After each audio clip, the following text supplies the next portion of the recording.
لا إله إلا الله لا إله إلا الله لا. Assalamualaikum warahmatullahi wabarakatuh.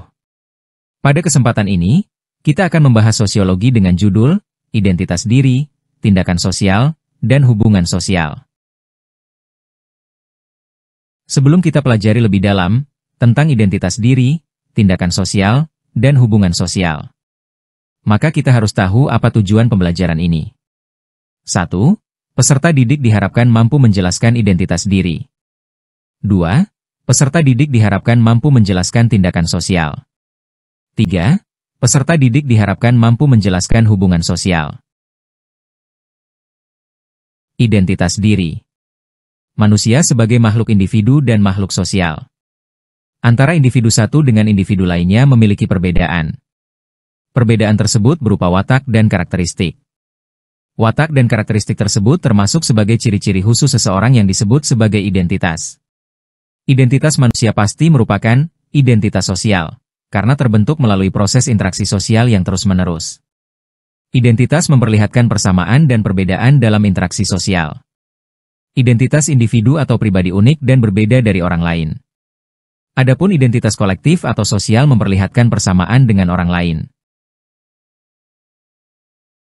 Pengertian identitas diri.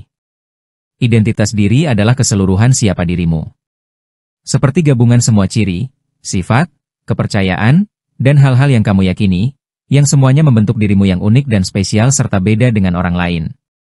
Identitas diri itu bukan cuma KTP atau nama lengkapmu, tapi mencakup beberapa hal penting. 1. Hal yang kamu miliki, ciri-ciri, seperti nama, jenis kelamin, tinggi badan, wajah, dan lain-lain. 2.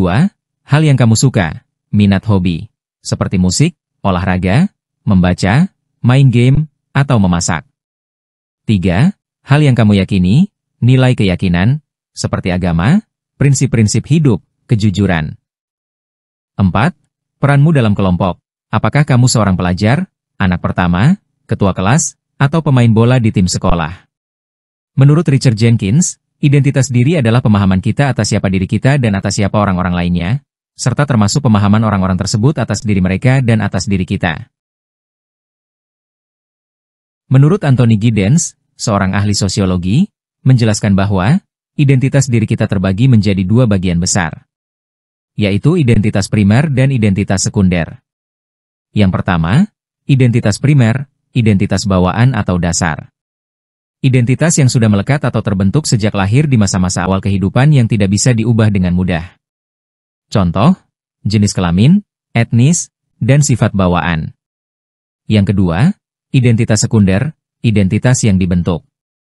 Identitas yang terbentuk dan berkembang seiring kamu tumbuh besar melalui pengalaman, sosialisasi, dan peran yang kamu jalankan di masyarakat. Contoh, status sosial, agama, dan profesi. Pengertian tindakan sosial. Tindakan sosial adalah tindakan individu yang mempunyai makna atau arti subjektif bagi dirinya, dan diarahkan kepada tindakan orang lain. Suatu tindakan sosial akan bermakna jika tindakan tersebut ditujukan atau memperhitungkan keberadaan orang lain.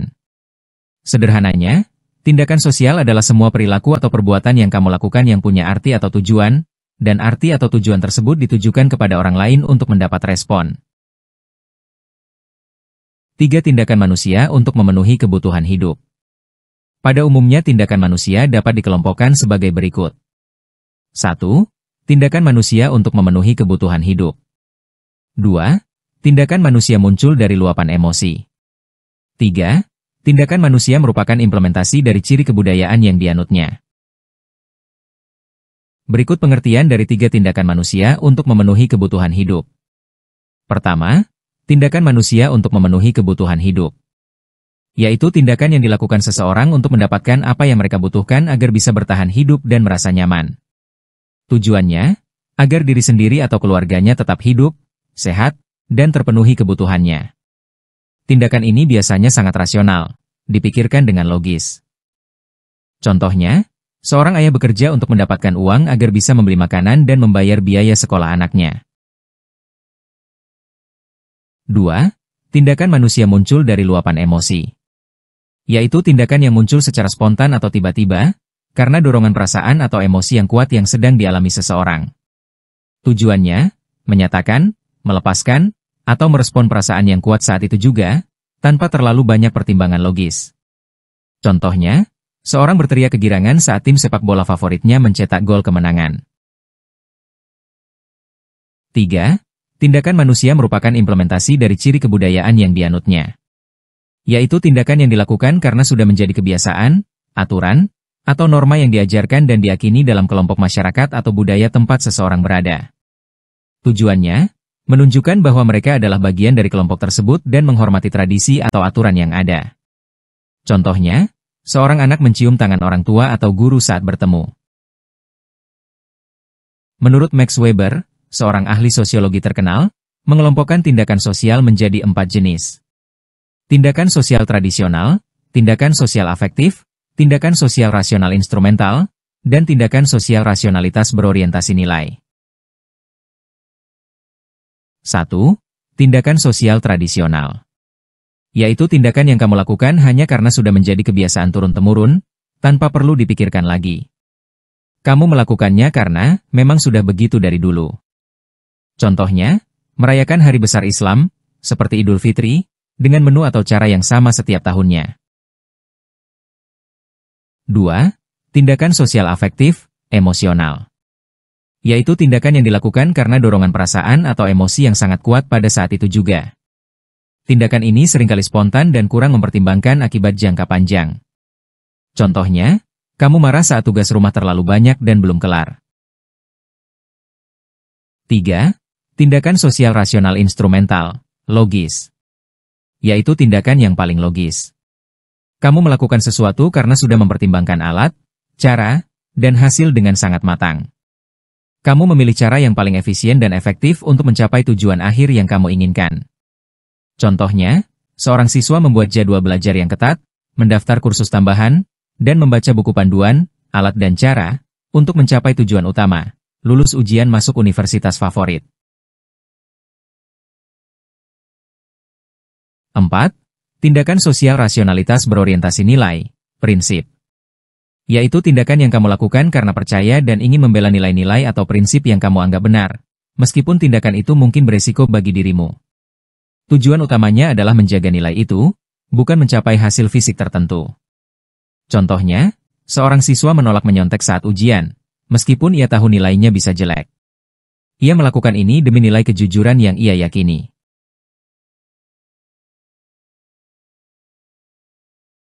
Penjelasan hubungan sosial. Hubungan sosial adalah hubungan timbal balik antar individu dan saling memengaruhi satu sama lain.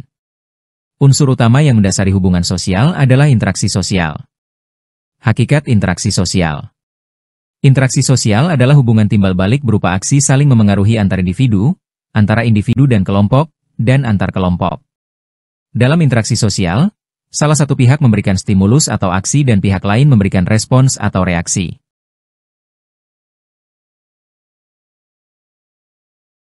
Syarat terjadinya interaksi sosial. Menurut Charles P. Loomis, hubungan dapat disebut interaksi sosial jika memiliki ciri-ciri sebagai berikut. 1. Jumlah pelaku 2 orang atau lebih. 2. Komunikasi antar pelaku menggunakan simbol atau lambang. 3. Dimensi waktu meliputi masa lalu, masa kini, dan masa depan. 4. Memiliki tujuan yang hendak dicapai. Beda dengan Surjono Sukanto, menurut beliau, syarat terjadinya interaksi sosial adalah adanya kontak sosial dan komunikasi. Hal terpenting dalam komunikasi adalah kegiatan saling menafsirkan perilaku, seperti pembicaraan, gerakan-gerakan fisik, atau sikap, dan perasaan-perasaan yang disampaikan. Dari dua pandangan dapat ditarik kesimpulan bahwa, syarat terjadinya interaksi sebagai berikut. 1. Adanya hubungan timbal balik yang saling mempengaruhi antara yang satu dengan lainnya. 2. Interaksi harus berpedoman pada norma-norma atau kaidah sebagai acuan. 3. Adanya reaksi dari pihak lain atas komunikasi tersebut. 4. Harus mempunyai maksud dan tujuan yang jelas. 5. Interaksi sosial bersifat positif, dinamis, dan berkesinambungan.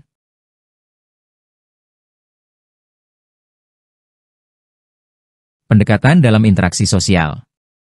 Untuk mempelajari interaksi sosial, sosiolog menggunakan pendekatan tertentu yang dikenal dengan perspektif interaksionis atau interaktionis perspektive. Salah satu pendekatan dalam perspektif interaksionis adalah interaksionisme simbolik.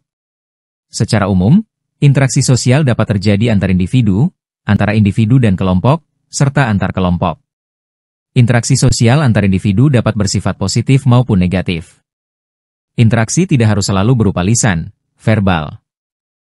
Seringkali, bahasa tubuh dan ekspresi wajah kita sudah cukup untuk menyampaikan pesan kepada orang lain. Seperti kamu dan temanmu sedang bermain game tebak-tebakan, tapi kalian hanya boleh menggunakan isyarat. Contoh, saat kamu dan temanmu saling berpapasan di jalan. Kalian saling melempar senyum tipis. Faktor pendorong interaksi sosial. 1. Imitasi atau meniru. Adalah ketika kamu meniru atau mencontoh tindakan, gaya bicara, atau penampilan orang lain secara luar, fisik, apa yang dilihat dan didengar. Contohnya, seorang anak kecil meniru gaya ayahnya saat membaca buku. 2. Sugesti atau mempercayai tanpa pikir panjang. Adalah ketika kamu menerima atau mempercayai suatu pendapat, pandangan, atau anjuran dari orang lain tanpa memikirkannya secara kritis atau mendalam terlebih dahulu. Contohnya, saat sakit, ibumu berkata, minum obat ini, pasti langsung sembuh. Karena kamu percaya pada ibumu, kamu minum obat itu dan merasa benar-benar lebih baik, meskipun mungkin efek obatnya belum bekerja sepenuhnya. 3. Identifikasi atau menjadi sama. Identifikasi mirip dengan imitasi, tetapi lebih dalam. Ini adalah keinginan yang sangat kuat untuk menjadi seperti orang lain, idolanya, sampai kamu mengubah sebagian besar kepribadian, keyakinan, dan perilakumu agar sama persis dengan idola tersebut. Contohnya, seorang pemuda yang sangat mengagumi seorang tokoh agama mengidentifikasi diri dengan tokoh tersebut, sehingga ia mengikuti semua ajaran, prinsip, dan gaya hidup tokoh itu dalam kesehariannya. 4. Simpati atau merasa kasihan atau iba. Adalah kemampuanmu untuk merasa tertarik atau merasa kasihan terhadap keadaan orang lain. Kamu tahu dan mengerti perasaan mereka, tetapi kamu tidak ikut merasakan perasaan itu. Contohnya, kamu melihat berita bahwa ada korban bencana alam yang kehilangan rumah. Kamu merasa sedih dan mengumpulkan donasi untuk mereka. Kamu tahu mereka sedih, tetapi kamu tidak merasakan kehilangan rumahmu sendiri. 5. Empati atau merasa bersama. Adalah tingkatan yang lebih tinggi dari simpati. Ini adalah kemampuanmu untuk merasakan keadaan atau emosi orang lain seolah-olah kamu berada di posisi mereka. Kamu tidak hanya tahu, tetapi juga ikut merasakan perasaan mereka. Contohnya, kamu melihat seseorang yang sedang kelaparan. Perasaan empati membuatmu merasakan sakit perut dan putus asa seolah-olah kamulah dia, sehingga kamu langsung memberinya makan. Bentuk-bentuk interaksi sosial. Menurut Gilin dan Gilin, interaksi sosial berlangsung dalam dua jenis proses. Sosial, yaitu proses asosiatif dan proses disosiatif. Proses asosiatif adalah semua bentuk interaksi sosial yang dilakukan orang-orang atau kelompok untuk mencapai persatuan, kerjasama, dan kesepakatan. Ini adalah cara-cara agar masyarakat bisa akur dan harmonis. Proses asosiatif meliputi bentuk-bentuk, seperti kerjasama, akomodasi, asimilasi, dan akulturasi. Bentuk-bentuk interaksi sosial dalam proses asosiatif. Kerjasama, cooperation, atau saling membantu. Adalah ketika dua orang atau lebih bekerja bersama untuk mencapai tujuan yang sama dan saling menguntungkan. Contohnya, semua siswa di kelasmu membersihkan kelas bersama-sama agar kelas menjadi bersih dan nyaman. Akomodasi, akomodation, atau mendamaikan. Adalah usaha untuk menyelesaikan konflik atau mengurangi ketegangan antara dua pihak atau kelompok yang sedang berselisih. Tujuannya adalah agar perselisihan tidak semakin memburuk. Contohnya, dua siswa yang bertengkar hebat didamaikan oleh guru BK. Guru tersebut membantu mereka menemukan kesepakatan agar tidak berkelahi lagi. Asimilasi, assimilation, atau melebur menjadi satu. Adalah proses bersatunya dua kebudayaan yang berbeda, di mana salah satu atau kedua kebudayaan asli, lama, itu hilang, lalu membentuk kebudayaan baru yang merupakan gabungan dari keduanya. Contohnya, penggunaan sendok dan garpu saat makan, yang dipelajari dari budaya Eropa. Akulturasi, akulturasiun, atau menerima hal baru, tanpa meninggalkan hal lama, adalah bersatunya dua kebudayaan yang berbeda di mana kebudayaan asli atau lama masih terlihat jelas dan tidak hilang, meskipun sudah menerima unsur-unsur kebudayaan baru. Contohnya, Masjid Demak, bangunan masjid yang merupakan tempat ibadah Islam, tetapi atapnya berbentuk limas bertingkat yang meniru bentuk bangunan Hindu-Buddha kuno. Bentuk interaksi sosial dalam proses disosiatif. Proses disosiatif adalah semua bentuk interaksi yang mengarah pada perpecahan, permusuhan, atau pertentangan. Meskipun kesannya negatif, proses ini juga merupakan bagian alami dari kehidupan masyarakat. Proses disosiatif meliputi bentuk-bentuk seperti persaingan, kontravensi, dan pertentangan. Bentuk-bentuk interaksi sosial dalam proses disosiatif. Persaingan, kompetision, atau berjuang mendapatkan sesuatu. Adalah ketika dua orang atau lebih berjuang atau berlomba untuk mencapai tujuan tertentu yang jumlahnya terbatas, seperti posisi, hadiah, atau status. Persaingan dilakukan dengan aturan yang disepakati. Contohnya, dua siswa belajar sangat giat untuk memperebutkan ranking 1 di kelas. Mereka menggunakan kemampuan terbaik mereka sesuai aturan sekolah, ujian dan nilai. Kontravensi, kontravention, atau ketidaksetujuan adalah bentuk pertentangan yang tersembunyi, tidak langsung, atau tidak diungkapkan secara terbuka. Ini lebih seperti perasaan tidak suka, curiga, atau benci yang masih dipendam atau baru disindir-sindir. Contohnya, seorang siswa menyebarkan isu atau menyindir temannya di belakang karena ia cemburu, tidak suka, pada prestasi teman tersebut.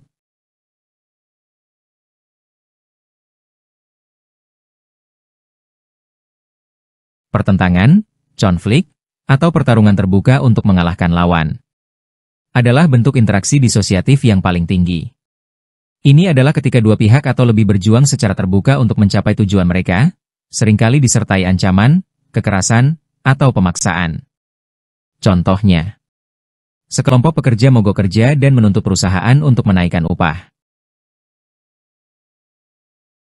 Hai calon orang-orang hebat! Pernahkah kalian bertanya, siapakah aku sebenarnya? Itu adalah pertanyaan paling penting yang bisa kamu ajukan. Ingatlah, masa sekolah ini bukan hanya tentang nilai dan ujian. Ini adalah panggung utama untuk menemukan identitas diri kalian. Jangan pernah mencoba menjadi salinan diri orang lain. Dunia tidak butuh salinan, dunia butuh kamu yang asli untuk berpetualang. Alhamdulillah.